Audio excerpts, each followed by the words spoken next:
ಮಾಡಿ, no edit, nothing, complete ರಾ video, ರಾ live ನ ಕೊಡುವಂತ ಏಕೈಕ ಸಂಸ್ಥೆ ಈವೆಂಟ್ ಮ್ಯಾನೇಜ್ಮೆಂಟ್ ಅಲ್ಲಿ ಯಾವ್ದಾದ್ರು ಇದೆ ಅಂತ ಅಂದ್ರೆ ಅದು V.9 events India institute. Learning plus earning ಅಂತ ಏನ್ ಟ್ಯಾಗ್ ಲೈನ್ ಇಟ್ಕೊಂಡಿದೀವಿ ಅದೊಂದು ಸೂಟೇಬಲ್ ಅಂತಾನೆ ಅಂತ ನಾನು ಅನ್ಕೊಂಡಿದೀನಿ. ಬಟ್ ಆಡಿಯನ್ಸ್ಗೂ ಅನ್ಸ್ಬೇಕಲ್ವಾ ಅದು.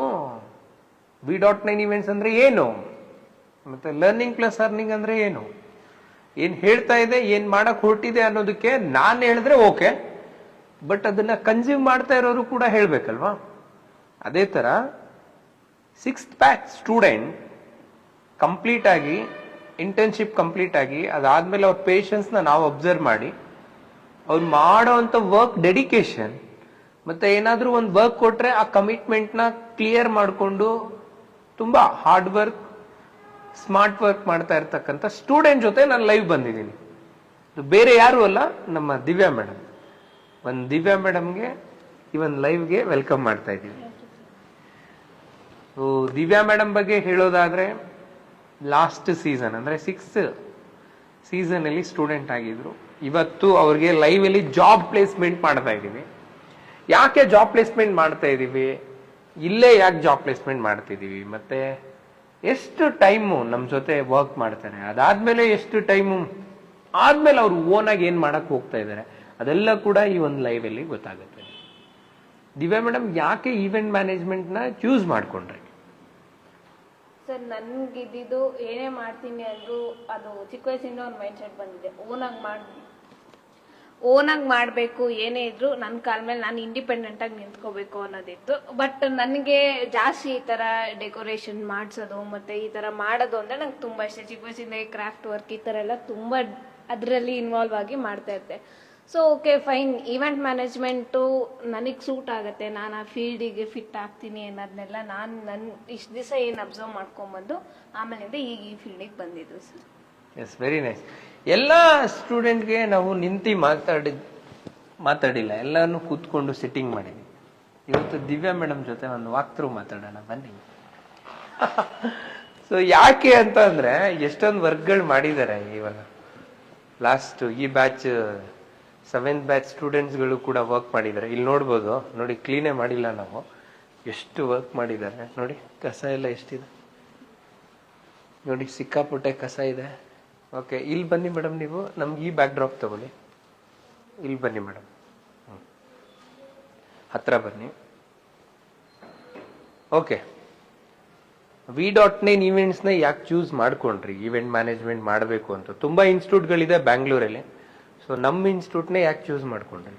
ಸರ್, ನಾನು ಬೇರೆ ಕಡೆ ಎಲ್ಲೂ ನಾನು ಯಾವ ಇನ್ಸ್ಟಿಟ್ಯೂಟ್ ಬಗ್ಗೆನೂ ನಾನು ವಿಚಾರಿಸಿಲ್ಲ, ನಾನು ಏನೂ ಇಲ್ಲ ಸರ್. ಡೈರೆಕ್ಟ್ ಆಗಿ ಇಲ್ಲೇ ಬಂದು ಇಲ್ಲಿ ನನಗೆ ಪ್ರೆಸೆಂಟೇಶನ್ ಕೊಟ್ಟಿದ್ದೆಲ್ಲ ಜಯಂತ್ ಸರ್. ಆ ಪ್ರೆಸೆಂಟೇಶನ್ ನೋಡಿ ಇಲ್ಲಿ ನಾನು ಕಲಿತೀನಿ ಅಂತ ಆ ಪ್ರೆಸೆಂಟೇಶನ್ ಮುಖಾಂತರ ಇಂಪ್ರೆಸ್ ಆಗಿ ನಾನು ಇಲ್ಲಿ ಬಂದು ಸ್ಟೆಪ್ ಆನ್ ಆಗಿರೋದು ಸರ್. ಹೇಗಿದೆ ಲರ್ನಿಂಗ್ ಪ್ರೋಸೆಸ್ ನಿಮ್ಗೆ? ನಿಮ್ ಬ್ಯಾಚ್ ಅಲ್ಲಿ ಇದ್ದಾಗ ಲರ್ನಿಂಗ್ ಪ್ರೋಸೆಸ್ ಹೇಗಿತ್ತು? ಇವಾಗ ಜಾಯಿನ್ ಆಗಿದ್ದೀರಾ, ಅದ್ರ ಬಗ್ಗೆ ಲರ್ನಿಂಗ್ ಪ್ರೋಸೆಸ್ ಬಗ್ಗೆ ಹೇಳೋದಾದ್ರೆ? ಸರ್, ನಮ್ಮ ಬ್ಯಾಚ್ ನಾನು ಮರೆಯಂಗಿಲ್ಲ, ಒಂಥರ ಮೆಮೊರಬಲ್ ಸರ್. ನನ್ನ ಲೈಫಲ್ಲಿ ಓಕೆ 25th ಈ ಇಯರಿನ ಬೆಸ್ಟ್ ಮೂಮೆಂಟ್ಸ್ ಅಂತ ಹೇಳೋದಾದ್ರೆ ನಾನು ಅದು ಅಂತಾನೆ ಕನ್ಸಿಡರ್ ಮಾಡ್ತೀನಿ. ಏನ್ 3 months ನಾನು ಇಲ್ಲಿ ಏನ್ ಕಲಿತೆ, ಏನ್ ಮಾಡಿದೆ ಅನ್ನೋದು, ಆ 3 months ಕಂಪ್ಲೀಟ್ ಏನಿದೆ ಅದೇ ನಾನು ಈ ಇಯರ್ ಬೆಸ್ಟ್. ಯಾಕಂದ್ರೆ ನಾನು ಬರೀ ಚಿಕ್ಕ ಪುಟ್ಟ ಏನು ಬರಬೇಕು, ಬಲೂನ್ ಡೆಕೋರೇಷನ್ ಅಥವಾ ಫ್ಲವರ್ ಡೆಕೋರೇಷನ್ ಇಷ್ಟೇ ನಾನು ಕಲ್ತಿಲ್ಲ. ಇಲ್ಲಿ ಚಿಕ್ಕ ಪುಟ್ಟದಿಂದ ಒಂದು ಟಿಶ್ಯೂ ಇಡೋದ್ರಿಂದ, ನಾವು ನಿಂತ್ಕೊಳ್ಳೋ ಸ್ಟೈಲಿಂದಾಗ್ಲಿ, ನಾವು ಹೇಗ್ ಮಾತಾಡ್ಬೇಕು, ಏನೋ ಪಿನ್ ಟು ಪಿನ್ ಪ್ರತಿಯೊಂದು ಇದ್ರ ನಾಲೆಜು, ಈವೆಂಟ್ ಮ್ಯಾನೇಜ್ಮೆಂಟ್ ಬಗ್ಗೆ ಆಗ್ಲಿ, ಹೊರಗಡೆ ನಾಲೆಜು ಕಂಪ್ಲೀಟ್ ಆಗಿ ನಾನು ಕಲ್ತ್ಕೊಂಡಿರೋದು. ಓ ಸೂಪರ್. ಹಾಗೆ ಬನ್ನಿ. ಸೊ ಈವೆಂಟ್ ಮಾಡ್ತೀವಿ, ಓಕೆ ಕಲ್ತ್ಕೊಂಡ್ರಿ. ಸೊ ಇಲ್ಲಿ ಜಾಬ್ ಪ್ಲೇಸ್ಮೆಂಟ್ ಆಗಿದೆಯಲ್ಲ, ಅದ್ರ ಬಗ್ಗೆ ಎಷ್ಟು ಖುಷಿ ಇದೆ ನಿಮ್ಗೆ? ಈ ಬ್ಯಾಕ್ ಡ್ರಾಪ್ ಅಲ್ಲಿ ನಿಂತ್ಕೊಂಡು ಮಾತಾಡೋಣ. ಜಾಬ್ ಪ್ಲೇಸ್ಮೆಂಟ್ ಸಿಕ್ಕಿರೋದ್ರ ಬಗ್ಗೆ ಎಷ್ಟು ಖುಷಿ ಇದೆ? ಸರ್, ಖುಷಿ ಆಗ್ತದೆ. ಯಾಕಂದ್ರೆ ಸ್ಟೂಡೆಂಟ್ ಆಗಿ ನಾವು ನಮ್ ರೋಲ್ಸ್ ರೆಸ್ಪಾನ್ಸಿಬಿಲಿಟಿ ಸ್ಟೂಡೆಂಟ್ ಆಗಿ ನಾವು ತಗೊಂಡಿರೋದು, ಈಗ ನಾವು ಜಾಬ್ ಪ್ಲೇಸ್ಮೆಂಟ್ ಮಾಡ್ಕೊಂಡಿದೀವಿ. ಸೊ ಖುಷಿ ಆಗ್ತದೆ. ಈಗ ನಾನು ಸ್ಟೂಡೆಂಟ್ ಆಗಿ ಅರ್ನಿಂಗ್ಸ್ ಮಾಡ್ತಾ ಇದ್ವಿ, ಲರ್ನಿಂಗ್ ಪ್ಲಸ್ ಅರ್ನಿಂಗ್ ಏನ್ ಟ್ಯಾಗ್ ಲೈನ್ ಇದೆ ಅದ್ರ ಪ್ರಕಾರ ಸ್ಮಾಲ್ ಅಮೌಂಟ್ ಅಲ್ಲಿ ಅರ್ನಿಂಗ್ಸ್ ಅಂತ ಮಾಡ್ತಾ ಇದ್ವಿ. ಬಟ್ ಈಗ ಜಾಬ್ ಪ್ಲೇಸ್ಮೆಂಟ್ ಆದ್ಮೇಲೆ ಓಕೆ ಮಂತ್ಲಿ ಅಂತ ಒಂದು ಕಮಿಟ್ಮೆಂಟ್ ಪ್ರಕಾರ ಮಾಡ್ತೀವಲ್ಲ ಅದಿನ್ನೂ ತುಂಬಾ ಖುಷಿ ಆಗ್ತಿದೆ ಸರ್. ಈಗ ನಾವು ಕೂಡ ನಮ್ಮ ಫ್ಯಾಮಿಲಿಗೆ ಸಪೋರ್ಟಿವ್ ಆಗಿ ನಿಂತ್ಕೊತೀವಲ್ಲ ಅದಿನ್ನೂ ತುಂಬಾ ಖುಷಿ ಆಗ್ತಿದೆ sir. Very nice, very nice. ನಿಮ್ಗೆ ಅನ್ಸುತ್ತಾ ಇವೆಂಟ್ ಮ್ಯಾನೇಜ್ಮೆಂಟ್ ಅಲ್ಲಿ ಇವಾಗ ನಾವು ಹೇಳಿರ್ತೀವಿ, ಈ ತರ ಹೇಳ್ಕೊಡ್ತೀವಿ, ಇಷ್ಟೆಲ್ಲ ಏನೋ ಮಾರ್ಕೆಟಿಂಗ್ ಮಾಡ್ತೀವಿ, ಎಲ್ಲಾನು ಮಾಡ್ತೀವಿ. ಸೊ ನಿಮ್ಗೆ ಅನ್ಸುತ್ತಾ ಇಲ್ಲಿ ಬಂದ್ರೆ ರಿಯಾಲಿಟಿ ಇದೆ, ಇಲ್ಲ ಬರೀ ಸುಮ್ನೆ ವಿಡಿಯೋದಲ್ಲಿ ಹೇಳ್ತೀವ ಅಂತ? ಇಲ್ಲ ಸರ್, ಇಲ್ಲಿ ನಾವ್ ಏನೇ ಮಾಡಿದ್ರು ಎಲ್ಲ ರಿಯಲ್ ಆಗಿ ನಾವು ಹ್ಯಾಂಡ್ಸ್ ಆನ್ ಎಕ್ಸ್ಪೀರಿಯನ್ಸ್ ಇಂದಾನೆ ನಾವು 80% 20% ಥಿಯರಿ ಅಂತ ನಮ್ದು ಏನಿದೆಯೋ ಅದು ಹ್ಯಾಂಡ್ಸ್ ಆನ್ ಎಕ್ಸ್ಪೀರಿಯನ್ಸ್ ಜೊತೆಗೆ ನಾವು ಮಾಡೋದ್ರಿಂದ ನಾವು ಇಲ್ಲಿ ಬರೋ ಪ್ರತಿಯೊಬ್ಬರು ಕಲಿತಾರೆ, ರಿಯಲ್ ಲೈಫ್ ನ ಎಕ್ಸ್ಪೀರಿಯನ್ಸ್ ಮಾಡ್ಕೊಂಡೇ ಹೋಗ್ತಾರೆ ಸರ್. ನಿಮ್ ಪ್ರಕಾರ ಪೇಷನ್ಸ್ ಅಂದ್ರೆ ಏನು, ಎಷ್ಟು ಇಂಪ್ರೂವ್ ಆಗಿದೆ ಈ ಒಂದು ಇವೆಂಟ್ ಮ್ಯಾನೇಜ್ಮೆಂಟ್ ಇನ್ಸ್ಟಿಟ್ಯೂಟ್ ಬಂದು, ಮತ್ತೆ ಎಷ್ಟು ಇಂಪಾರ್ಟೆಂಟ್ ಆಗುತ್ತೆ ರಿಯಲ್ ಲೈಫ್ ಅಲ್ಲಿ? ಪೇಷನ್ಸ್ ತುಂಬಾ ಇಂಪಾರ್ಟೆಂಟ್ ಆಗುತ್ತೆ ಸರ್. ಯಾಕಂದ್ರೆ ಎಲ್ಲೇ ಹೋಗ್ತೀರಾ ಏನೇ ಹೋಗ್ತೀರಾ ಅಂದ್ರು ನನ್ ಕೆಲಸ ಮಾಡಿ ನಾನ್ ಬರ್ಲೇಬೇಕು, ನಾನ್ ಆಗ್ಲೇಬೇಕು ಅನ್ನೋದು. ಓಕೆ, ವೆಯ್ಟ್ ಮಾಡೋಣ. ಯಾವ್ದು ನಾವ್ ಅರ್ಜೆನ್ಸಿಲಿ ಈಗ ಆಗ್ಲೆಲ್ಲ ಐತಲ್ಲ ಸ್ಲೋ ಅಂಡ್ ಸ್ಟಡಿ ಆ ಪ್ರಾಸೆಸ್ ಅಲ್ಲೇ ಹೋಗ್ಬೇಕು ಸರ್, ಏನೇ ಹೋಗ್ತೀವಿ ಅಂತಂದ್ರೆ. ಇಲ್ಲಿ ಇವೆಂಟ್ ಮ್ಯಾನೇಜ್ಮೆಂಟ್ ಫೀಲ್ಡ್ ನಮಗೆ ಪೇಷನ್ಸ್ ಎಂತಕ್ ಬೇಕು ಅಂತ, ಏನೋ ಈಗ ಮಾಡ್ಬೇಕು ಬಿಡು ಅನ್ಕೊಂಡು ನಾವ್ ಮಾಡಕ್ ಹೋದ್ರೆ ಆ ಡೆಕೋರೇಷನ್ ಆಗ್ಲಿ ಏನೇ ಆಗ್ಲಿ ಬರಲ್ಲ ಸರ್. ಅದಕ್ಕೆ ಡೆಡಿಕೇಶನ್ ಕೊಟ್ಟು ಪೇಷನ್ಸ್ ಇಂದ ಇಲ್ಲ ನಾನು ಮಾಡ್ಲೇಬೇಕು, ಇದು ಹಿಂಗೆ ಬರ್ಬೇಕು, ಹಿಂಗೆ ಅನ್ಕೊಂಡು ನಾವು ಮೈಂಡ್ ಸೆಟ್ ಇಟ್ಕೊಂಡು ಮಾಡಿದಾಗ ಅಷ್ಟೇ ಕ್ಲೀನ್ ಆಗಿ ಬರೋದು. ಸೊ ಅದು ತುಂಬಾ ಇಂಪಾರ್ಟೆಂಟ್ ಆಗುತ್ತೆ. ನನಗೆ ನಮ್ಮ ಮನೆಯವರು ಈ ತರ ಎಲ್ಲ ಮಾತಾಡಿದಾಗ ನನ್ ನಿಜ ಸರ್ ನನ್ನ ಪೇಷನ್ಸ್ ಲೆಸ್ ಆಗಿರೋದು. ಇಲ್ಲಿಗೆ ಬಂದ್ಮೇಲೆ ಆ ಪೇಷನ್ಸ್ ಓಕೆ ಇರೋಣ ಇಲ್ಲ ಅನ್ಕೊಂಡು ಆ ಪೇಷನ್ಸ್ ಒಂದು ಬಿಲ್ಡ್ ಮಾಡ್ಕೊಂಡಿದ್ದೀನಿ ಸರ್. ಇವೆಂಟ್ ಮ್ಯಾನೇಜ್ಮೆಂಟ್ ಅನ್ನೋದು ಎಷ್ಟೊಂದು ಹೆಣ್ಮಕ್ಳು ಕನಸು ಇರುತ್ತೆ, ಮನೇಲೆಲ್ಲ ಪ್ರೋಗ್ರಾಮ್ಗಳೆಲ್ಲ ಮಾಡ್ತಾ ಇರ್ತಾರೆ. ಸೊ ಅದಕ್ ಮಾತ್ರ ಸೀಮಿತ ಆಗಿರುತ್ತಾ, ಇಲ್ಲ ಅಂದ್ರೆ ಇವೆಂಟ್ ಮ್ಯಾನೇಜ್ಮೆಂಟ್ ಮಾಡೋದ್ರಿಂದ ಒಂದ್ ಕೆರಿಯರು ಸ್ಟಾರ್ಟ್ ಆಗುತ್ತೆ, ಇದ್ರಲ್ಲೂ ದುಡ್ಡಿದೆ ಅಂತ ಅನ್ಸುತ್ತಾ ನಿಮ್ಗೆ, ಹಾನೆಸ್ಟ್ ಆಗಿ ಹೇಳೋದಾದ್ರೆ? ಹಾ ಸರ್, ಅನ್ಸುತ್ತೆ, ಖಂಡಿತ ಅನ್ಸುತ್ತೆ. ಹೇಗೆ ಅದೊಂದು ಎಕ್ಸ್ಪೀರಿಯನ್ಸ್ ಹೇಳೋದಾದ್ರೆ? ಸರ್ ಈಗ ನಾವು ಆತರ ಇಲ್ಲಿಗೆ ಬಂದು ನಾವು ಸ್ಟಾರ್ಟಿಂಗ್ ಈಗ ಯಾವ್ದೇ ಇನ್ಸ್ಟಿಟ್ಯೂಟ್ ಅಥವಾ ಇಲ್ಲೇ ಮಾಡ್ತಾರೆ ಲರ್ನಿಂಗ್ಸ್ ಇರುತ್ತೆ ಅಷ್ಟೇ ಸರ್. ಅವ್ರಿಗೆ ಅರ್ನಿಂಗ್ಸ್ ಅನ್ನೋದಿರಲ್ಲ. ಈಗ ನಾವು ಅಷ್ಟೇ, ಈಗ ಸ್ಟೂಡೆಂಟ್ ಆಗಿದ್ದಾಗ ವರ್ಕ್ ಮಾಡ್ತಾ ಇದ್ವಿ, ಈ ಕಡೆ ಲರ್ನ್ ಮಾಡ್ತಾ ಇದ್ವಿ, ಈ ಕಡೆ ವರ್ಕ್ ಮಾಡ್ತಾ ಇದ್ವಿ. ಅದಕ್ಕೂ ಕೂಡ ನನಗೆ ಬಂದಿದೆ, ಅದಕ್ಕೂ ಏನ್ ಅರ್ನಿಂಗ್ಸ್ ಅಂತ ಇತ್ತು ಅದನ್ನು ಕೂಡ ನೀವು ಕೊಟ್ಟಿದ್ರು. ಸೊ ಅರ್ನಿಂಗ್ ಇದ್ದೇ ಇರುತ್ತೆ ಸರ್. ಹಂಗಂತೀರಾ? ಓಕೆ, ಏನಾದ್ರೂ ಥ್ಯಾಂಕ್ಸ್ ಹೇಳೋದಾದ್ರೆ ನಿಮ್ ಪೇರೆಂಟ್ಸ್ಗೆ ಎಷ್ಟು ಥ್ಯಾಂಕ್ಸ್ ಹೇಳ್ಬೋದು ಈ ಒಂದು ಇನ್ಸ್ಟಿಟ್ಯೂಟ್ಗೆ ನೀವು ಜಾಯ್ನ್ ಆಗಿದ್ದಕ್ಕೆ ಮತ್ತೆ ಲರ್ನ್ ಮಾಡಿರೋದಕ್ಕೆ? ಯಾರಿಗೆ ಥ್ಯಾಂಕ್ಸ್ ಹೇಳೋದಾದ್ರೆ ನಿಮ್ ಪೇರೆಂಟ್ಸ್ಗೆ ಮೋಸ್ಟ್ ಇಂಪಾರ್ಟೆಂಟ್, ಅವ್ರ ಸಪೋರ್ಟ್ ಇಲ್ಲ ಅಂದ್ರೆ ನಾವೇನು ಮಾಡಕ್ಕಾಗಲ್ಲ, ಅದ್ರ ಬಗ್ಗೆ ಹೇಳೋದಾದ್ರೆ? ಸರ್ ಖಂಡಿತ ನನ್ನ ಫ್ಯಾಮಿಲಿ, ನನ್ನ ಪೇರೆಂಟ್ಸ್ ಯಾರಿದಾರೋ ನನ್ ಖಂಡಿತ ಥ್ಯಾಂಕ್ಸ್ ಹೇಳಕ್ ಇಷ್ಟಪಡ್ತೀನಿ. ಯಾಕಂದ್ರೆ ಅವ್ರಿಗೆ ಈಗಲೂ ನಾನು ಈ ಫೀಲ್ಡ್ ಅಲ್ಲಿ ಇರೋದಾಗ್ಲಿ ಇಲ್ಲಿ ಮಾಡ್ತಾ ಇರೋದಾಗ್ಲಿ ಅವ್ರಿಗೆ ಖಂಡಿತ ಇಷ್ಟ ಇಲ್ಲ. ಬಟ್ ನನ್ ಖುಷಿಗೋಸ್ಕರ ಅದನ್ನ ಬಿಟ್ಟಿದ್ದಾರೆ, ಅದಕ್ಕೋಸ್ಕರ ಮಾಡಿಸ್ತಾ ಇದಾರೆ ಸರ್. ಅವ್ರಿಗೆ ಸದ್ಯಕ್ಕೆ ಈಗ ನನಗೆ ನನ್ ಖುಷಿ ಅಷ್ಟೇ ಅವ್ರಿಗೆ ಇಂಪಾರ್ಟೆಂಟ್ ಆಗಿರೋದು. ಸೊ ಅವ್ರಿಗೆ ಥ್ಯಾಂಕ್ಸ್ ಹೇಳ್ತೀನಿ. ನನಗೆ ಇಲ್ಲಿ ಬಂದು ಕಲಿತಾ ಇರೋದಕ್ಕೆ, ಈ ಆಪರ್ಚುನಿಟಿ ಕೊಟ್ಟಿರೋದಕ್ಕೆ ನಿಮ್ಗೆ ಮತ್ತೆ V.9 ಈವೆಂಟ್ಸ್ಗೂ ಥ್ಯಾಂಕ್ಸ್ ಹೇಳ್ತೀನಿ ಸರ್. ನಾನು ಈ ಮಟ್ಟಕ್ಕೆ ಇಲ್ಲಿ ಕಾನ್ಫಿಡೆನ್ಸ್ ಆಗಿ ಇಷ್ಟು ಬಂದು ಇಷ್ಟು ಡೆಡಿಕೇಟೆಡ್ ಆಗಿ ನಾವು ಮಾಡ್ತಾ ಇದ್ದೀನಿ, ನಾನು ಮಾತಾಡ್ತಾ ಇದ್ದೀನಿ ಅಂದ್ರೆ ನನಗೆ ಟೀಚ್ ಮಾಡಿಕೊಟ್ಟಿದಾಗ್ಲಿ, ನಮಗೆ ಗೈಡ್ ಮಾಡಿದ್ದು ನೀವು, ಜಯಂತ್ ಸರ್, ಶಾಂಭವಿ ಮ್ಯಾಮ್, ಅವ್ರ 3 ಜನಕ್ಕೂ ನಾನು ಥ್ಯಾಂಕ್ಸ್ ಹೇಳಕ್ ಇಷ್ಟಪಡ್ತೀನಿ ಸರ್. ಮೋಸ್ಟ್ ಇಂಪಾರ್ಟೆಂಟ್ ಒಂದು ನಾನು ನಿಮ್ಗೆ ಕೇಳಲೇಬೇಕು, ಇಷ್ಟು ಧೈರ್ಯ ಹೆಂಗೆ ಕ್ರಿಯೇಟ್ ಆಗುತ್ತೆ ಅಂತ? ಹೆಂಗ್ ಕ್ರಿಯೇಟ್ ಆಗುತ್ತೆ? ಎಲ್ರಿಗೂ ಆಪರ್ಚುನಿಟಿ ನೀಡ್ ಇದೆಯಾ ಎಲ್ಲಾ ಫೀಲ್ಡ್ ಅಲ್ಲಿ, ನಾಟ್ ಓನ್ಲಿ ಇವೆಂಟ್ ಮ್ಯಾನೇಜ್ಮೆಂಟ್? ಒಂದು ಹೆಣ್ಮಕ್ಳು ಅಂತ ಅಂದ್ರೆ ಅವ್ರಿಗೊಂದು ಓಪನ್ ಮೈಂಡ್ ಇರುತ್ತೆ, ಒಂದು ಡ್ರೀಮ್ ಇರುತ್ತೆ. ಈ ತರ ಪ್ಲಾಟ್ಫಾರ್ಮ್ಗಳು ಎಷ್ಟು ಇಂಪಾರ್ಟೆಂಟ್ ಆಗುತ್ತೆ. ಇವೆಂಟ್ ಮ್ಯಾನೇಜ್ಮೆಂಟ್ ಅಂತ ಮಾತ್ರ ಅಲ್ಲ, ಬೇರೆ ಬೇರೆ ಕ್ಷೇತ್ರದಲ್ಲೂ ಅವ್ರನ್ನ ರೆಕಗ್ನೈಸ್ ಮಾಡಿ ಅವ್ರಿಗೊಂದು ಫ್ರೀಡಮ್ ಕೊಟ್ಟು ನೀವು ಮಾಡ್ತೀರಾ ಮಾಡಿ ಅನ್ನೋ ಕಾನ್ಫಿಡೆನ್ಸ್ ಎಷ್ಟು ಮುಖ್ಯ ಆಗುತ್ತೆ ಹೆಣ್ಮಕ್ಳಿಗೆ. ಸರ್ ಎಲ್ಲಾ ಹೆಣ್ಮಕ್ಳಿಗೂ ಆ ಕಾನ್ಫಿಡೆನ್ಸ್ ಅನ್ನೋದು ಇರುತ್ತೆ, ಆ ಬೋಲ್ಡ್ನೆಸ್ ಎಲ್ಲ ಇರುತ್ತೆ. ಬಟ್ ಅವ್ರಿಗೆ ಹೊರಗಡೆ ಸೊಸೈಟಿ ಏನ್ ಅನ್ಕೊಳ್ಳುತ್ತೋ, ಹೆಣ್ಮಕ್ಳಾಗೆ ದುಡಿಯಕ್ ಹೋಗ್ತೀನಿ ಅಂದ್ರೆ ಅವ್ರಿಗೆ ಏನ್ ಅನ್ಕೋತಾರೆ, ಅವಾಗ ಹೆಣ್ಮಕ್ಳಿಗೆ ಆಟಿಟ್ಯೂಡ್ ಇದೆ, ನಾನು ಮೇಲು, ಗಂಡ್ ಮಕ್ಳಿಗಿಂತ ನಾನು ಮೇಲಿದ್ದೀನಿ ಅಂತ ತೋರ್ಸ್ಕೊಂಡ್ಬಿಡ್ತಾರೆ ಅನ್ನೋದಕ್ಕೋಸ್ಕರ ಸೊಸೈಟಿ ಮುಂದೆ ಹೆಣ್ಮಕ್ಳು ಆ ಕಾನ್ಫಿಡೆನ್ಸ್ ಆಗ್ಲಿ, ಆ ಬೋಲ್ಡ್ನೆಸ್ ನ ತೋರ್ಸ್ಕೊಳಕ್ ಎದುರ್ಕೋತಾರೆ. ಈ ತರ ಪ್ಲಾಟ್ಫಾರ್ಮ್ ಗಳು ಸಿಕ್ತಾಗ ಅವ್ರಿಗೆ ಅವ್ರ ಟ್ಯಾಲೆಂಟ್ ಏನಿದೆ ಅವ್ರನ್ನ ಅವ್ರು ಶೋಕೇಸ್ ಮಾಡ್ಕೊಳಕ್ ಈ ತರ ಒಳ್ಳೆ ಪ್ಲಾಟ್ಫಾರ್ಮ್ ಸಿಕ್ತು ಸರ್ ನನಗೂ ಕೂಡ. ಫಸ್ಟ್ ಬಂದಾಗ ಒಂಥರ ಅಂದ್ರೆ ಮಾತಾಡ್ತಾ ಇದ್ರಿ, ಇವಾಗ ಏನು ಭಯನೇ ಪಡಲ್ಲ, ಅಷ್ಟು ಧೈರ್ಯವಾಗಿ ಮಾತಾಡ್ತೀರಾ ನೋಡಿ. ಇವಾಗ ಇಂಟರ್ವ್ಯೂನು ಕೂಡ ತಗೊಂತ ಇದ್ದೀರಾ, ಇಲ್ಲೊಂದು ಪರ್ಕೆ ಇದೆ ಎತ್ಬಿಡ್ತೀನಿ ರೀ, ಫೋಟೇಜ್ ಅಲ್ಲಿ ಚೆನ್ನಾಗಿ ಕಾಣಲ್ಲ,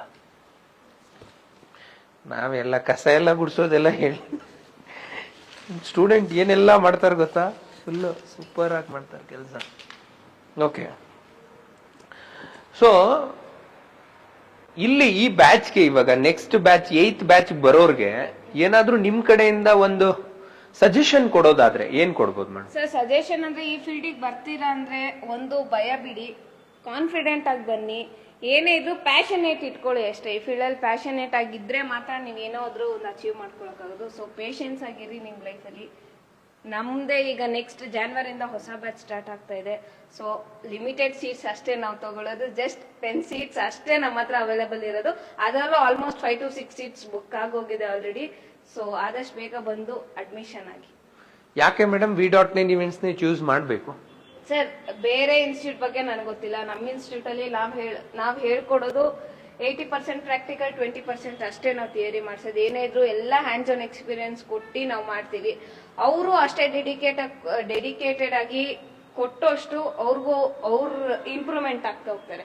ನಾವು ಗ್ರೋ ವಿತ್ ಅಸ್ ಅನ್ನೋ ಕಾನ್ಸೆಪ್ಟ್ ನ ನೀವ್ ಹೇಗ್ ತಂದಿದ್ದೀರ, ಗ್ರೋ ಟುಗೆದರ್, ಅದೇ ತರ ಅವರು ಬೆಳಿತಾರೆ, ನಮ್ಮನ್ನು ಬೆಳೆಸ್ತಾರೆ, ನಮ್ ಜೊತೆ ಅವ್ರನ್ನು ನಾವು ಬೆಳೆಸ್ತೀವಿ. Super super, very nice. ಮತ್ತೆ ಇವಾಗ ಎಷ್ಟು ತಿಂಗಳು ಇವಾಗ ವರ್ಕ್ ಮಾಡುವಂತ ಪ್ಲಾನ್ ಇದೆ ಇಲ್ಲಿ? ಇವಾಗ ನೀವು ಜಾಬ್ ಪ್ಲೇಸ್ಮೆಂಟ್ ಆಗ್ತಿದಾರಲ್ವಾ, ಎಲ್ಲೇ ನೀವು ಜಾಬ್ ಪ್ಲೇಸ್ಮೆಂಟ್ ಆದ್ರೂ ಒಂದು ಕಮಿಟ್ಮೆಂಟ್ ಅನ್ನೋದು ಇರಬೇಕು. ಎಷ್ಟು ತಿಂಗಳು ಎಷ್ಟು ವರ್ಷ ಮಾಡ್ತೀನಿ ಅನ್ನೋದು. ಅದಾದ್ಮೇಲೆ ವಾಟ್ ನೆಕ್ಸ್ಟ್ ಅನ್ನೋದು ಗೊತ್ತಿರ್ಬೇಕು ಸ್ನೇಹಿತರೆ. ಎಷ್ಟೊಂದ್ ಜನ ತಪ್ಪು ಮಾಡೋದಿದೆ. ಜಾಯ್ನ್ ಆಗ್ಬಿಡ್ತೀರಾ, 1 ತಿಂಗಳು ಅಡ್ಜಸ್ಟ್ ಆಗಿಲ್ಲ ಅಂದ್ರೆ ಬಿಟ್ಬಿಡ್ತೀರಾ, ಮತ್ತೆ 1-2 ತಿಂಗಳು ವರ್ಕ್ ಮಾಡಿರ್ತೀರಾ, ಇನ್ನೇನ್ 3ನೇ ತಿಂಗಳಿಗೆ ನೀವು ಅಡ್ಜಸ್ಟ್ ಆಗ್ಬೇಕು, ಮತ್ತೆ ಆ ಕಂಪನಿನೂ ಅಡ್ಜಸ್ಟ್ ಆಗಿರುತ್ತೆ, ಆ ಟೈಮಲ್ಲಿ ಮತ್ತೆ ಚೇಂಜ್ ಮಾಡ್ಬಿಡ್ತೀರಾ. ಆತರ ಮಾಡ್ಬೇಡಿ ಎಲ್ಲೂ ಕೂಡ. ಯಾವುದೇ ಇವೆಂಟ್, ಈ ಇನ್ಸ್ಟಿಟ್ಯೂಟ್ ಆಗಿರ್ಬೋದು, ಯಾವುದೇ ಒಂದು ಕಂಪನಿಲಿ ನೀವು ಜಾಬ್ ಆಪರ್ಚುನಿಟಿ ಕೊಟ್ಟಾಗ ಕ್ಲಿಯರ್ ಆಗಿ ಇದ್ಬಿಡ್ಬೇಕು. ಅದೇ ತರ ನೀವು ಯಾವ ತರ ಎಷ್ಟು ತಿಂಗಳು ವರ್ಕ್ ಮಾಡ್ತೀರಾ, ಎಷ್ಟು ವರ್ಷ ವರ್ಕ್ ಮಾಡ್ತೀರಾ ಅದ್ರ ಬಗ್ಗೆ ಹೇಳೋದಾದ್ರೆ. ಸರ್ ನನ್ನ ವರ್ಕ್ ಕಮಿಟ್ಮೆಂಟ್ ಬಂದು ನಾನು 6 months ಕೊಡ್ತಾ ಇದ್ದೀನಿ. ಹಿಂಗ್ ಇಟ್ಕೊಳ್ಳಿ. ನಾನು 6 months ವರ್ಕ್ ಕಮಿಟ್ಮೆಂಟ್ ಕೊಡ್ತಾ ಇದ್ದೀನಿ. ಆಫ್ಟರ್ 6 months ಆಫ್ಟರ್ ದಟ್ ನಾನ್ ನಂದೇ ಓನ್ ಆಗಿ ಸ್ಟಾರ್ಟ್ ಮಾಡ್ಬೇಕಂತ ಇದ್ದೀನಿ. ಸೊ ನಾನು 6 months ನಂಗೆ ಎಕ್ಸ್ಪೀರಿಯನ್ಸ್ ಬೇಕು. ಏನೇ ಒಂದು ಮಾಡ್ತೀವಿ ಅಂದ್ರೆ ಎಕ್ಸ್ಪೀರಿಯನ್ಸ್ ಇಲ್ದಂಗೆ ಲರ್ನಿಂಗ್ಸ್ ಇಲ್ದಲ್ಲೇ ನಾವು ಮಾಡಕ್ಕಾಗಲ್ಲ. ಸೊ ಆ ಲರ್ನಿಂಗ್ಸ್ಗೋಸ್ಕರ, ಆ ಎಕ್ಸ್ಪೀರಿಯನ್ಸ್ಗೋಸ್ಕರ 6 months ಕಮಿಟ್ಮೆಂಟ್ ಕೊಡ್ತಾ ಇದ್ದೀನಿ sir. Very nice. 6 months work ಮಾಡ್ತಾರೆ, ಅದಾದ್ಮೇಲೆ ಓನಾಗಿ ಪ್ಲಾನ್ ಮಾಡ್ತಿದ್ದಾರೆ. ಅದಕ್ಕೂ ಕೂಡ ನಾವು ಸಪೋರ್ಟ್ ಮಾಡ್ತೀವಿ. ತುಂಬಾ ಚೆನ್ನಾಗಿ ಕಲ್ತ್ಕೊಳ್ಳಿ. ಓನಾಗಿ ಸ್ಟಾರ್ಟ್ ಮಾಡ್ಬೇಕಾದ್ರೂ ಏನಾದ್ರೂ ಸಪೋರ್ಟ್ ಬೇಕು ಅಂತ ಕೇಳಿ ಕೊಡೋಣ ಅಂತ ಹೇಳ್ತಾ, ಅಂಡ್ ನಿಮ್ಗೆ ಸ್ಟೂಡೆಂಟ್ ಆಗಿದ್ದಾಗ್ಲೂ ಟ್ರೈನರ್ ಆಗಿದ್ದಾಗ್ಲೂ ಇವಾಗ ಜಾಬ್ ಸಿಗ್ತಾ ಇದೆಯಲ್ಲ, ಇವೆರಡನ್ನು ಕಂಪೇರ್ ಮಾಡಿದ್ರೆ ಸೇಫ್ಟಿ ಬಗ್ಗೆ, ಹೆಣ್ಮಕ್ಳು ಸೇಫ್ಟಿ ಬಗ್ಗೆ ತುಂಬಾನೇ ಇಂಪಾರ್ಟೆಂಟ್ ಆಗುತ್ತೆ. ಈಗ ನೆನ್ನೆನೂ ಅಡ್ಮಿಷನ್ ಆದ್ರು, ಅವ್ರ ಹತ್ರನೂ ನಿಮ್ ಸೇಫ್ಟಿ ಬಗ್ಗೆ ಎಕ್ಸ್ಪ್ಲೈನ್ ಮಾಡಿದ್ರಿ. ವೀಕ್ಷಕರಿಗೆ ಹೇಳೋದಾದ್ರೆ ಸರ್ ನಮ್ಮ ಇನ್ಸ್ಟಿಟ್ಯೂಟ್ ಸೇಫ್ಟಿ ವೈಸ್ ಅಲ್ಲಿ ಅದು ಹೆಣ್ಮಕ್ಳಿಗಾಗ್ಲಿ ಗಂಡ್ಮಕ್ಳಿಗೆ ಆಗ್ಲಿ ನಂಬರ್ 1. ಯಾಕಂದ್ರೆ ಲಾಗಿನ್ ಆಗ್ತಾ ಇದೀರಾ ಅಂತ ಮೆಸೇಜ್ ಬರ್ಬೇಕು, ಮನೆ ಬಿಟ್ಟಾಗೂ ಕೂಡ ನಾನು ಮನೆ ಬಿಟ್ಟಿದ್ದೀನಿ ಅಂತ ಅವ್ರಿಗೆ ಮೆಸೇಜ್ ಹೋಗ್ಬೇಕು, ಮತ್ತೆ ಲೈವ್ ಲೊಕೇಶನ್ ಶೇರ್ ಆಗಿರ್ಬೇಕು. ನೀವು ಮನೆಯಿಂದ ಇನ್ಸ್ಟಿಟ್ಯೂಟ್ ಸೇಫ್ ಆಗಿ ಬರ್ತಾ ಇದ್ದೀರಾ ಅನ್ನೋದಕ್ಕೋಸ್ಕರ ಲೈವ್ ಲೊಕೇಶನ್, ಮತ್ತೆ ಇನ್ಸ್ಟಿಟ್ಯೂಟ್ ಇಂದ ವಾಪಸ್ ಮನೆಗೆ ಹೋಗ್ತಾ ಇದ್ದೀರಾ ಅನ್ನೋದಕ್ಕೆ ಲೈವ್ ಲೊಕೇಶನ್ ಕೂಡ ನಾವು ಕೇಳಿರ್ತೀವಿ. ಮತ್ತೆ ನಮ್ಗೆ ಇಲ್ಲಾಂದ್ರೆ ಸರಿ ಕಳಿಸ್ಲೇಬೇಕಾಗುತ್ತೆ. ಲಾಗಿನ್ ಲಾಗೌಟ್ ಮತ್ತೆ ನೀವು ಮನೆಗೆ ಹೋಗಿ ರೀಚ್ ಆದ್ರಿ ಅನ್ನೋದಕ್ಕೋಸ್ಕರನು ನಮ್ಗೆ ರೀಚ್ ಮೆಸೇಜ್ ಬರ್ಬೇಕು. ನೀವು ಒಂದ್ ನಿಮಿಷ ನೀವು ಹೋಗಿದ್ಕೂ ಲೇಟ್ ಆಯ್ತು, ಇಲ್ಲ ರೀಚ್ ಮೆಸೇಜ್ ಮರ್ತೋದ್ರಿ ಅಥವಾ ನೆಟ್ ಆಫ್ ಮಾಡ್ಕೊಂಡ್ರಿ, ಇದ್ಯಾವ್ದು ರೀಸನ್ ಇಲ್ಲ. ಹಂಗೇನಾದ್ರೂ ನೀವು ಮಿಸ್ ಮಾಡಿದ್ರು ಡೈರೆಕ್ಟ್ ಸರ್ರೆ ಕಾಲ್ ಮಾಡ್ತಾರೆ, ರೀಚ್ ಆದ್ರೂ ಇಲ್ವೋ ಅನ್ನೋ ಕನ್ಫರ್ಮೇಶನ್ ತಗೋತೀವಿ ನಾವು. Yes, very nice. ತುಂಬಾ ಇಂಪ್ರೂವ್ ಆಗಿದ್ದೀರಾ, ತುಂಬಾ ಚೆನ್ನಾಗಿ ಮಾತಾಡ್ತಿದ್ದೀರಾ. ಅಂಡ್ ಇನ್ನೊಂದ್ 2 ಕ್ವಶನ್ ಕೇಳ್ತೀನಿ ನಿಮ್ಗೆ. ಮೋಸ್ಟ್ ಇಂಪಾರ್ಟೆಂಟ್ ಕ್ವಶನ್, ಟ್ರಸ್ಟ್ ಅನ್ನೋದು ಲೈಫಲ್ಲಿ ಎಷ್ಟು ಇಂಪಾರ್ಟೆಂಟು, ಮತ್ತೆ ಇವಾಗ ಎಜುಕೇಶನ್ ಅಲ್ಲೂ ಕೂಡ ಎಷ್ಟೊಂದು ಜನ ಟ್ರಸ್ಟ್ ಇಲ್ದಿರಾ ಇರ್ತಾರೆ. ಅಂಡ್ V.9 ಇವೆಂಟ್ಸ್ ಟ್ರಸ್ಟ್ ನಿಮ್ ಪ್ರಕಾರ ಅಂದ್ರೆ ಎಷ್ಟು ಬಿಲ್ಡ್ ಮಾಡಿದೆ, ನೀವ್ ಎಷ್ಟು ಬಿಲೀವ್ ಮಾಡ್ತೀರಾ ಅನ್ನೋದು ಇನ್ಸ್ಟಿಟ್ಯೂಟ್ ನ? ಸರ್ ಟ್ರಸ್ಟ್ ವೈಸ್ ಬಂತು ಅಂದ್ರೆ ನಾನು ಕಂಪ್ಲೀಟ್ ಆಗಿ ಬಿಲೀವ್ ಮಾಡ್ತೀನಿ. ಯಾಕಂದ್ರೆ ನಾವು 3 months ಏನ್ ಟ್ರೈನಿಂಗ್ ಇಲ್ಲೇ ನಾವು ತಗೊಂಡ್ವಿ, ಅಲ್ಲಿ ನಾವು ಕೂಡ ಅಬ್ಸರ್ವ್ ಮಾಡಿರ್ತೀವಿ ಹೇಗಿರುತ್ತೆ, ಏನ್ ಇನ್ಸ್ಟಿಟ್ಯೂಟ್ ಹೇಗ್ ನಡೀತದೆ ಏನೋ. ಆ ಟ್ರಸ್ಟ್ ಇಲ್ದಂಗೆ ನಾನು 2 months ಓಕೆ ನನ್ ಜಾಬ್ ಕಮಿಟ್ಮೆಂಟ್ ಇಲ್ಲ ಅಂದ್ರೆ ಇಲ್ಲಿ ನಾನು ಬಂದು ವರ್ಕ್ ಮಾಡ್ತಾ ಇರ್ಲಿಲ್ಲ ಸರ್. ಆ ಟ್ರಸ್ಟ್ ಇರೋದಕ್ಕೋಸ್ಕರ ನಾನು ಬಂದು ಇಲ್ಲಿ ನಿಂತಿರೋದು ಸರ್. ಎಸ್, ವೀಕ್ಷಕರಿಗೆ ಒಂದು ಡೈರೆಕ್ಟ್ ಕ್ವಶನ್ ನಿಮ್ ಕಡೆಯಿಂದ ನಾನೇ ಕೇಳ್ತೀನಿ ಸ್ನೇಹಿತರೆ. ನಿಮ್ಗೂ ಒಂದು ಡೌಟ್ ಇರುತ್ತೆ. ಕೆಲವರು ಕಮೆಂಟ್ಸ್ ಅಲ್ಲಿ ಬ್ಯಾಡ್ ಕಮೆಂಟ್ಸ್ ಹಾಕ್ಬೋದು. ಆ ಕಮೆಂಟ್ಸ್ಗೆ ನೀವು ಏನ್ ರಿಪ್ಲೈ ಕೊಡ್ತೀರಾ? ಅದ್ರ ಜೊತೆಗೆ ಕೆಲವರು ಹೇಳ್ಕೊಂಡಿರ್ತಾರೆ, ಅಂದ್ರೆ ಮೈಂಡ್ ಅಲ್ಲಿ ಇರುತ್ತೆ. ಅವ್ರ ಮುಖಾಂತರ ನಾನು ಕ್ವಶನ್ ಕೇಳ್ತಾ ಇದ್ದೀನಿ, V.9 ಇವೆಂಟ್ಸ್ ಏನಾದ್ರು ಫ್ರಾಡಾ, ಏನಾದ್ರು ಮೋಸ ಮಾಡುತ್ತಾ, ದುಡ್ಡು ಇಸ್ಕೊಂಡು ಏನು ಹೇಳ್ಕೊಡ್ದಿರಾ ಇರತ್ತಾ, ಇಲ್ಲ ನೀವು ಕೊಡೋಂತ ದುಡ್ಡಿಗೆ ಇನ್ನ ಜಾಸ್ತಿನೇ ಹೇಳ್ಕೊಡುತ್ತಾ, ಎಲ್ಲ ಸ್ಪೆಂಡ್ ನಿಮ್ಮೇಲೆ ಮಾಡ್ತೀವ ಅನ್ನೋದ್ರ ಬಗ್ಗೆ ಎಷ್ಟೊಂದ್ ಜನಕ್ಕೆ ಡೌಟ್ ಇರುತ್ತೆ. ಆ ಡೌಟ್ ಅವ್ರ ಮುಖಾಂತರ ನಾನ್ ಕೇಳ್ತಾ ಇದ್ದೀನಿ. ಸರ್ ಫ್ರಾಡ್ ಅಂತ ಏನಿಲ್ಲ, ನೀವು ಕೊಟ್ಟಿರೋ ದುಡ್ಡಿಗೆ ಆ ಕೊಟ್ಟಿರೋ ದುಡ್ಡಿಗಿಂತ ಜಾಸ್ತಿನೇ ನೀವ್ ಇಲ್ಲಿ ಬಂದ್ ಕಲ್ತ್ಕೋತೀರಾ. ಬೇರೆ ಕಡೆ ಕಾಂಟ್ಯಾಕ್ಟ್ ಗಳು ಸಿಗುತ್ತೆ ನಿಮ್ಗೆ, ನಿಮ್ ನಾಲೆಜ್ ಕೂಡ ಬಿಲ್ಡ್ ಆಗುತ್ತೆ. ಸೊ ಫ್ರಾಡ್ ಅಥವಾ ಈ ಬ್ಯಾಡ್ ಕಮೆಂಟ್ಸ್ ಇದ್ಯಾವುದಕ್ಕೂ ತಲೆ ಕೆಡ್ಸ್ಕೋಬಾರ್ದು ಸರ್. ನಾವು ಅವ್ರೇನು ಅವ್ರ ಪಾಯಿಂಟ್ ಆಫ್ ವ್ಯೂ ಹೇಳಿರ್ತಾರೆ, ಬಟ್ ಇಲ್ಲಿ ಎಕ್ಸ್ಪೀರಿಯನ್ಸ್ ಮಾಡಿರೋ ನಮ್ಗಳ ಗೊತ್ತಿರುತ್ತೆ. ಸೊ ಅದನ್ನ ಇಗ್ನೋರ್ ಮಾಡಿ ನಮ್ ವೇಲ್ ನಾವು ಹೋಗ್ಬೇಕಷ್ಟೇ ಸರ್. ಗುಡ್. ಸ್ನೇಹಿತರೆ, ಏನ್ ಗೊತ್ತಾ, ಏನೇ ಕೂಡ not only event management, education, food, fitness, finance, entertainment, ಯಾವುದೇ ಕ್ಷೇತ್ರದಲ್ಲಿ ನೀವು ವರ್ಕ್ ಮಾಡಿ, ಇಲ್ಲಾಂದ್ರೆ ನೀವು ಸರ್ವಿಸ್ ಕೊಡ್ತಾ ಇರಿ, ಫಸ್ಟ್ ಅದನ್ನ ಕನ್ಸ್ಯೂಮ್ ಮಾಡಿ, ಆಮೇಲೆ ನೀವು ಫೀಡ್ಬ್ಯಾಕ್ ಕೊಡಿ. ಅಂಡ್ ಅದ್ರ ಜೊತೆಗೆ ನಿಮ್ಗೆ over all experience, education and ಈ ಸ್ಕಿಲ್ ಇವೆರಡೂ ಕೂಡ ನೀವು ಕಂಪೇರ್ ಮಾಡಿದ್ರೆ ಎಷ್ಟು ನಾಲೆಜ್ ಗೇನ್ ಮಾಡ್ಕೊಂಡಿದೆ ಪ್ರಾಕ್ಟಿಕಲ್ ವೈಸ್ ಇನ್ಸ್ಟಿಟ್ಯೂಟ್ ಬಂದ್ಮೇಲೆ, V.9 ಇವೆಂಟ್ಸ್ ಇಂಡಿಯಾ ಇನ್ಸ್ಟಿಟ್ಯೂಟ್ ಬಂದ್ಮೇಲೆ. ಸರ್ ನನಗ್ ಮುಂಚೆ ಕ್ಯಾಮ್ರಾ ಫೇಸಿಂಗ್ ಇದೆಲ್ಲ ಬೈತು. ಈಗ ಇಲ್ಲಿ ಇಷ್ಟು ಕಾನ್ಫಿಡೆಂಟ್ ಆಗಿ ಮಾತಾಡ್ತಾ ಇದೀನಿ, ಇಷ್ಟು ಬೋಲ್ಡ್ ಆಗಿ ಮಾತಾಡ್ತಾ ಇದೀನಿ ಅಂದ್ರೆ ಅವ್ರಿಗೆ ಉತ್ತರ ಸಿಕ್ಕಿರುತ್ತೆ ಸರ್. ಇನ್ನೇನ್ ನಾನು ಹೇಳಂಗೆ ಇರಲ್ಲ, ಎಕ್ಸ್ಪ್ಲೈನ್ ಮಾಡೋದು ಬೇಕಾಗಿಲ್ಲ. ಇಷ್ಟು ಕಾನ್ಫಿಡೆಂಟ್ ಆಗಿ ಇಷ್ಟು ಬೋಲ್ಡ್ ಆಗಿ ಇಲ್ಲಿ ಬಂದು ಮಾತಾಡ್ತಾ ಇದೀವಿ ಒಬ್ರು ಮುಂದೆ, V.9 ಇವೆಂಟ್ಸ್ ಫೌಂಡರ್ CEO ಹತ್ರ ನಿಂತ್ಕೊಂಡು ಮಾತಾಡ್ತಾ ಇದೀವಿ ಅಂದ್ರೆ ಅದಕ್ಕಿಂತ ಬೇರೆ ಏನಾದ್ರು ಅವ್ರಿಗೆ ಆನ್ಸರ್ ಬೇಕಾ ಸರ್? ಎಸ್, ನೀವೇನಾದ್ರೂ ಅವ್ರು ಕೇಳೋದಿದ್ರೆ, ನೀವೇ ಓನಾಗಿ ಕೇಳೋದಿದ್ರೆ, ಏನಾದ್ರು ಅವ್ರಿಗೇನಾದ್ರೂ ಗೈಡ್ ಮಾಡೋದಿದ್ರೆ, ಎಷ್ಟೊಂದ್ ಜನ ಈ ಏಜ್ ಅಲ್ಲಿ ಇರುವಂತ ಹೆಣ್ಮಕ್ಳುಗಳು ಆಕ್ಷನ್ ಮಾಡಕ್ಕೆ ಹಿಂದೆ ಮುಂದೆ ನೋಡ್ತಾ ಇರ್ತಾರೆ, ಮತ್ತೆ ರೈಟ್ ಇನ್ಸ್ಟಿಟ್ಯೂಟ್ ನು ಸೆಲೆಕ್ಟ್ ಮಾಡಕ್ ನೋಡ್ತಾ ಇರ್ತಾರೆ, ಮತ್ತೆ ರೈಟ್ ಗೈಡ್ ಬೇಕಾಗ್ತಾರೆ. ಸೊ ಎಷ್ಟೊಂದ್ ಜನಕ್ಕೆ ಫೇಲ್ಯೂರ್ ಆಗೇ ಆಗಿರ್ತಾರೆ. ಸೊ ಅವ್ರಿಗೆ ಇಂಥ ಪ್ಲಾಟ್ಫಾರ್ಮ್ಗಳು, ಇಂಥ ಸ್ಕಿಲ್ ಪ್ಲಾಟ್ಫಾರ್ಮ್ಗಳು ಎಷ್ಟು ಇಂಪಾರ್ಟೆಂಟ್ ಆಗುತ್ತೆ.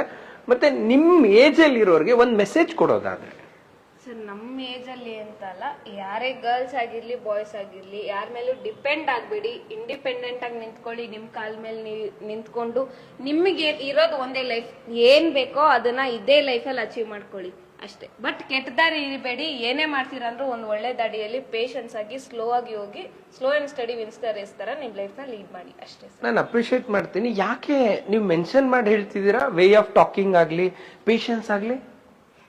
ಯಾಕೆ ಪೇಷನ್ಸ್ ಇಲ್ಲ ಅಂದ್ರೆ ಆಗಲ್ಲ ಸರ್. ಯಾರಿಗೆ ಎಷ್ಟು ಪೇಷನ್ಸ್ ಇದೆಯೋ ನಾನು ಇಲ್ಲಿ ಬಂದು ಆ ಪೇಷನ್ಸ್ ಅನ್ನೋದನ್ನ ಕಲ್ತಿದ್ದೀನಿ ಸರ್. ಮನೆಯವ್ರ ಹತ್ರ ಅಂತೂ ಆ ಪೇಷನ್ಸ್ ಲೆವೆಲ್ ನನಗೆ ಖಂಡಿತ ಇಲ್ಲ, ಇರೋದು ಇಲ್ಲ ಮುಂದಕ್ಕೂ. ಬಟ್ ಹೊರಗಡೆ ಅಥವಾ ಒಂದು ಪ್ರೊಫೆಷನ್ ಅಂತ ಬಂದಾಗ ಆ ಪೇಷನ್ಸ್ ತುಂಬಾ ಇಂಪಾರ್ಟೆಂಟ್ ಆಗುತ್ತಾ ಮೇಡಮ್? ಖಂಡಿತ ಸರ್. ಈವೆಂಟ್ ಮ್ಯಾನೇಜ್ಮೆಂಟ್ ಫೀಲ್ಡ್ ಅಲ್ಲಂತೂ ಪೇಷನ್ಸ್ ಇಲ್ಲ ಅಂದ್ರೆ ಈವೆಂಟ್ ಮ್ಯಾನೇಜ್ಮೆಂಟ್ ಫೀಲ್ಡ್ ನ ದಯವಿಟ್ಟು ಚೂಸ್ ಮಾಡಕ್ ಹೋಗ್ಬೇಡಿ.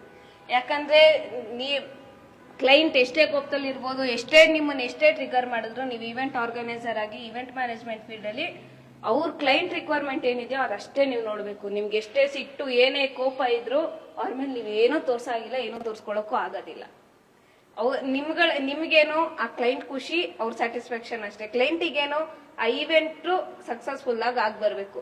ನಮಗೆ ಈವೆಂಟ್ ಮ್ಯಾನೇಜ್ಮೆಂಟ್ ಫೀಲ್ಡ್ ಅಲ್ಲಿ ಇದ್ದು ಈ ತರ ಈವೆಂಟ್ಸ್ ಗಳು ನಾವು ತುಂಬಾ ಮಾಡಿರ್ಬೋದು, ಅದೇ ಕ್ಲೈಂಟಿಗೆ ಇದೆ ಫಸ್ಟ್ ಈವೆಂಟ್ ಆಗಿರುತ್ತೆ. ಸೊ ಆ ಪೇಷನ್ಸ್ ಇಂದ ನಾವು ಅವ್ರಿಗೆ ಮಾಡ್ಕೊಡ್ಲೇಬೇಕಾಗುತ್ತೆ ಸರ್.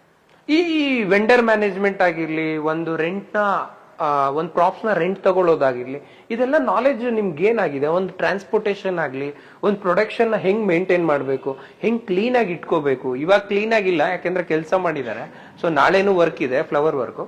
ಇದೆಲ್ಲ ಹೇಗೆ ನಿಮ್ಗೆ ಟೀಚಿಂಗ್ ಇಲ್ಲಿಂದ ಪಡ್ಕೊಂಡಿದ್ರೆ ಅದು ಇಂಪ್ಲಿಮೆಂಟ್ ಮಾಡ್ಬೇಕಾದ್ರೆ ಎಷ್ಟು ಯೂಸ್ ಆಗ್ತಿದೆ? ಸರ್, ಇಲ್ಲಿ ನಮಗೆ ವೆಂಡರ್ ಮ್ಯಾನೇಜ್ಮೆಂಟ್ ಅಥವಾ ವೆಂಡರ್ ಕಾನ್ಸೆಪ್ಟ್ ಅನ್ನೋದು ಸ್ಟಾರ್ಟ್ ಆಗಿದ್ದು ನಮ್ದೇ ವೇರ್ ಹೌಸ್ ಗಳನ್ನ ನಾವು ಸೆಟಪ್ ಮಾಡ್ಕೊಂಡ್ವಿ. ನೋಡಿ, ಇಲ್ಲಿ ನೋಡ್ತಾ ಇರ್ಬೋದು ನೀವು, ಅದು ನಮ್ದೇ ಸಪರೇಟ್ ವೇರ್ ಹೌಸ್ ಗಳನ್ನ ಮಾಡಿ ಇಲ್ಲೇ ನಾವು ಇನ್ಸ್ಟಿಟ್ಯೂಟ್ ಎಲ್ಲ ಪ್ರಾಕ್ಟೀಸಿಗೆ ಅಂತ ನಾವು ಈವೆಂಟ್ಸ್ ಏನೇನ್ ಮಾಡ್ತಾ ಇದ್ವಲ್ಲ ಸರ್, ಆ ಈವೆಂಟ್ಸ್ ಮಾಡೋ ಟೈಮಲ್ಲಿ ಬೇರೆ ಎಲ್ಲಾರ್ದು ಆಕ್ಷನ್ ಮಾಡಿ ಸಪರೇಟ್ ಇರುತ್ತೆ. ಎಲ್ಲಾ ವೆಂಡರ್ಸ್ ಹತ್ರ ಹೋಗಿ ನಾವು ರೆಂಟ್ ಔಟಿಗೆ ಪ್ರಾಪ್ಸ್ ತಗೋತಾ ಇದ್ವಿ. ಸೊ ನಾವು ರೆಂಟ್ ಔಟಿಗೆ ಏನ್ ಪ್ರಾಪ್ಸ್ ತಗೋತಾ ಇದ್ವಿ ಅದು ಹೊರಗಡೆ ಮಾರ್ಕೆಟ್ ಪ್ರೈಸ್ ಏನಿರುತ್ತೋ ಅದಕ್ಕೆ ತಗೋತಾ ಇದ್ದಿದ್ದು. ಸೊ ಅದರಿಂದ ನಮ್ಗೆ ಹೊರಗಡೆ ಅಲ್ಲಿದ್ದು ರೆಂಟ್ ಔಟ್ ಏನೇನ್ ಪ್ರಾಪ್ಸ್ ಇರುತ್ತೆ ಏನು ಅನ್ನೋ ನಾಲೆಜ್ ಸಿಕ್ತು. ಇನ್ನೊಂದು, ಹೊರಗಡೆ ಹೇಗ್ ರನ್ ಆಗುತ್ತೆ, ಹ್ಯೂಜ್ ಅಲ್ಲಿ ಪ್ರೊಡಕ್ಷನ್ ವರ್ಕ್ ಎಲ್ಲ ಹೇಗ್ ನಡೆಯುತ್ತೆ ಅನ್ನೋದಕ್ಕೆ ಲೈವ್ ಇವೆಂಟ್ಸ್ ಗಳಿಗೆ ಕರ್ಕೊಂಡು ಹೋದ್ವಿ, ಅಲ್ಲಿ ಕಲ್ತ್ಕೊಂಡ್ವಿ. ಆಮೇಲೆ ಕಾರ್ತಿಕ್ ಕ್ರಿಯೇಷನ್ಸ್ ಅಲ್ಲೋಗಿ ಅಲ್ಲಿ ಹೇಗ್ ನಡೀತಾ ಇದೆ, ಏನೇನ್ ಐಟಮ್ಸ್ ಇರುತ್ತೆ, ಏನು ಅದ್ರ ಬಗ್ಗೆ ಕ್ಲಿಯರ್ ಆಗಿ ನಾಲೆಜ್ ಸಿಕ್ತು ಸರ್ ನಮ್ಗೆ.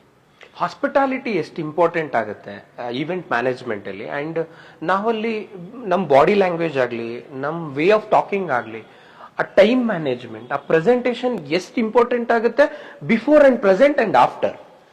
ಸರ್, ಈಗ ಮನೇಲೂ ಅಷ್ಟೇ, ಮನೆಗೆ ಯಾರೋ ಒಬ್ರು ಅತಿಥಿ ಬಂದ್ರು, ನಮ್ಗ್ ಗೊತ್ತಿರೋರೆ ಅಥವಾ ಅತಿಥಿ ಬಂದ್ರು ಅವ್ರಿಗೆ ಎಷ್ಟು ಕ್ಲೀನ್ ಆಗಿ ನಾವು ಆತಿಥ್ಯ ಕೊಡ್ತೀವೋ ಹಾಸ್ಪಿಟಾಲಿಟಿ ಅಂದ್ರೂ ಅಷ್ಟೇ. ಯಾರೇ ಕ್ಲೈಂಟ್ ಬರ್ಲಿ, ಯಾರೇ ಬರ್ಲಿ ನಮ್ಮ ಆಫೀಸ್ಗೆ ಆಗ್ಲಿ, ಇವೆಂಟ್ ಮ್ಯಾನೇಜ್ಮೆಂಟ್ ಫೀಲ್ಡ್ ಅಲ್ಲಿ ಹಾಸ್ಪಿಟಾಲಿಟಿ ತುಂಬಾ ಇಂಪಾರ್ಟೆಂಟ್ ಆಗುತ್ತೆ. ಈಗ ನೀವ್ ಮನೆಗ್ ಬಂದಿದ್ ಯಾವ್ದೋ ಅತಿಥಿಗೆ ಏನ್ ತಿಂದ ಉಂಡ ಏನು ಬಂದ ನೀನ್ ನೋಡ್ದ, ನೀವ್ ಮಾತಾಡ್ಸಲ್ಲೇ ಕಳ್ಸಿದ್ರೆ ಅವ್ರ ಮೈಂಡ್ ಸೆಟ್ ಅಲ್ಲಿ ಇವ್ರ ಮನೆಗ್ ಬರ್ಬಾರ್ದು. ನೆಕ್ಸ್ಟ್ ಈವೆಂಟ್ ಮ್ಯಾನೇಜ್ಮೆಂಟ್ ಫೀಲ್ಡ್ ಅಲ್ಲಿ ಹಾಸ್ಪಿಟಾಲಿಟಿ ತುಂಬಾ ಇಂಪಾರ್ಟೆಂಟ್ ಆಗುತ್ತೆ. ಈಗ ನೆಕ್ಸ್ಟ್ ಏನೇ ರ್ಯಾಪೋ ಬಿಲ್ಡ್ ಮಾಡ್ಕೋತೀರ ಅಂದ್ರೆ ಹಾಸ್ಪಿಟಾಲಿಟಿ ಇಲ್ಲಲ್ಲೇ ನೀವು ಆ ರ್ಯಾಪೋ ಅನ್ನೋದನ್ನ ಬಿಲ್ಡ್ ಮಾಡ್ಕೊಳಕ್ ಆಗಲ್ಲ. ಇದೊಂದು ವರ್ಡ್ ಸ್ನೇಹಿತರೆ ಅಬ್ಸರ್ವ್ ಮಾಡಿ, ತುಂಬಾ ಇಂಪಾರ್ಟೆಂಟ್. ಆ ರ್ಯಾಪೋ ಬಿಲ್ಡ್ ಆಗೋದೇ ಒಂದು ಹಾಸ್ಪಿಟಾಲಿಟಿಯಿಂದ. ಹಾಸ್ಪಿಟಾಲಿಟಿ ನಾಟ್ ಓನ್ಲಿ ಫುಡ್, ನೀವು ಕಾಲಲ್ಲಿ ಮಾತಾಡೋದಾಗಿರ್ಬೋದು, ನೀವು ಡೈರೆಕ್ಟ್ ಆಗಿ ಮೀಟ್ ಮಾಡಿದಾಗ ಒಂದು ಕೈ ಹ್ಯಾಂಡ್ಶೇಕ್ ಕೊಡೋದಾಗಿರ್ಬೋದು, ಅವ್ರಿಗೊಂದು ಸ್ಮೈಲ್ ಆಗಿ ಒಂದು ವಿಶ್ ಮಾಡೋದಾಗಿರ್ಬೋದು, ಅದೆಲ್ಲ ಇದು ಬುಲೆಟ್ ಪಾಯಿಂಟ್ ತರ ಆಡ್ ಆನ್ ಆಗೋಗ್ಬಿಡುತ್ತೆ. ಅದಾದ್ಮೇಲೆ ಟೈಮ್ ಮ್ಯಾನೇಜ್ಮೆಂಟ್ ಆಗ್ಲಿ, ಒಂದು ಮಾರ್ಕೆಟಿಂಗ್ ಆಗ್ಲಿ, ಒಂದು ಪ್ರಮೋಷನ್ ಆಗ್ಲಿ, ಒಂದು B2B ಬಿಸ್ನೆಸ್ ಅಂದ್ರೆ ಏನು, B2C ಬಿಸ್ನೆಸ್ ಅಂದ್ರೆ ಏನು, ಇದ್ರ ಬಗ್ಗೆ ನಿಮ್ಗೆ ನಾವು ತಿಳಿಸ್ಕೊಟ್ಟಿದೀವಿ. ಅದ್ರ ಬಗ್ಗೆ ಎಷ್ಟು ತಿಳ್ಕೊಂಡಿದ್ದೀರಾ ನಮ್ಮ ವೀಕ್ಷಕರಿಗೆ ಹೇಳೋದಾದ್ರೆ? ಸರ್ ಈಗ B2B ಅಂತ ಬಂದ್ರೆ B2B ಅಲ್ಲೇ ಬೇರೆ ಕಾಸ್ಟಿಂಗ್ ಬರುತ್ತೆ, B2C ಅಲ್ಲೇ ಬೇರೆ ಕಾಸ್ಟಿಂಗ್ ಇರುತ್ತೆ, ಮತ್ತೆ B2B2C ಹೋದ್ರೆ ಬೇರೆ ಕಾಸ್ಟಿಂಗ್ ಇರುತ್ತೆ. ಸೊ ಎಲ್ಲಾ ಕ್ಲೈಂಟ್ಸ್ ಅಥವಾ ಎಲ್ಲಾ ವೇ ಆಫ್ ಬಿಸ್ನೆಸ್ ಅಲ್ಲೂ ಒಂದೇ ತರ ಇರಲ್ಲ. ಸೊ ಆ ರ್ಯಾಪೋ ಇದ್ದಾಗ B2B ನೇ ಬೇರೆ ಕಾಸ್ಟ್ ಬರುತ್ತೆ, ಇಲ್ಲಾಂದ್ರೆ ವೇರಿ ಆಗ್ತಾ ಹೋಗ್ತಾ ಇರುತ್ತೆ.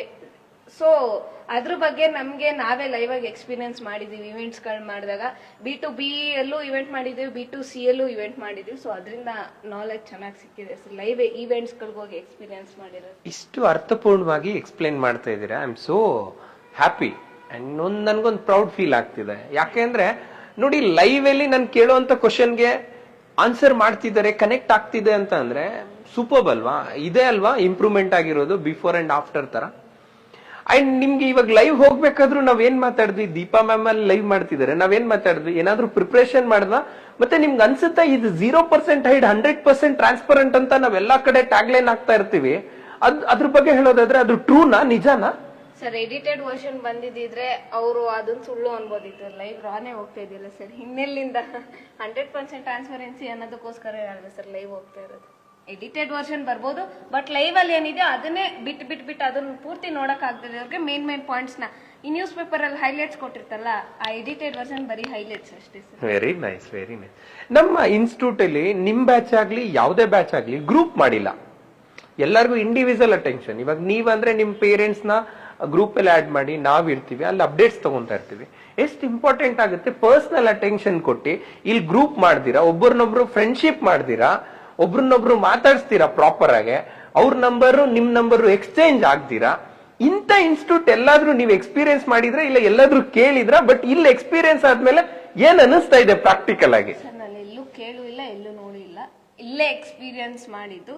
ಯಾಕಂದ್ರೆ ಇಂಡಿವಿಜುವಲ್ ಅಟೆನ್ಷನ್, ಇಂಡಿವಿಜುವಲ್ ಗ್ರೋತ್ ಅಂತ ಒಂದು ಮೋಟೋ ಇಟ್ಕೊಂಡು ಇಲ್ಲಿ ಮಾಡಿದ್ದಾರೆ ಅಂದಾಗ, ಈಗೇನು ಇಲ್ಲಿಗೆ ಬಂದಿದೀವಿ ನಾವು ಕಲಿಬೇಕು, ನಂದಷ್ಟೇ ನಾನು ನೋಡ್ಕೊಂಡು ಇಲ್ಲಿಂದ ಹೋಗ್ಬೇಕು ಅಷ್ಟೇ. ನನ್ನ ಇಂಡಿವಿಜುವಲ್ ಗ್ರೋತ್ ಅಷ್ಟೇ ನೋಡ್ಕೋಬೇಕು. ಬೇರೆಯವರು ಗಾಸಿಪ್ ಆದ್ರೂ ಮಾಡ್ಕೊಳ್ಳಿ, ಏನಾದ್ರೂ ಮಾಡ್ಲಿ, ಅದ್ರ ಬಗ್ಗೆ ನಾವು ತಲೆಗೆ ಹಾಕೋಬಾರ್ದು ಸರ್.